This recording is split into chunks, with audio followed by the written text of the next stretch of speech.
Kalau isteri kau dah berhenti bercerita, itu bukan tanda dia reda. Itu tanda dia dah tawar hati. Ramai suami balik kerja terus pegang phone. Isteri cerita, kau jawab, dia luar pasal anak, kau suruh dia settle sendiri. Lama-lama dia berhenti bercakap. Bukan sebab dia tak sayang, tapi sebab dia dah belajar buat apa luah kalau tak ada siapa nak dengar. Jangan biar isteri rasa dia keseorangan. Dan satu lagi, jangan lupa puji isteri. Orang luar kau puji, tapi isteri hari-hari jaga rumah, anak, jaga kau. Langsung tak dapat terima kasih. Pakcik pernah tanya seorang isteri, apa yang paling sedihkan akak?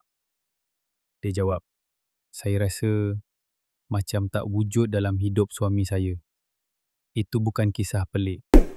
Ramai isteri makin hilang diri sendiri sebab suami terlalu sibuk cari rezeki sampai lupa orang yang dia cari rezeki untuk.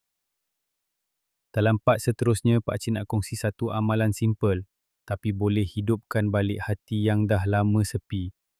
Tunggu sambungannya. Jangan lepaskan.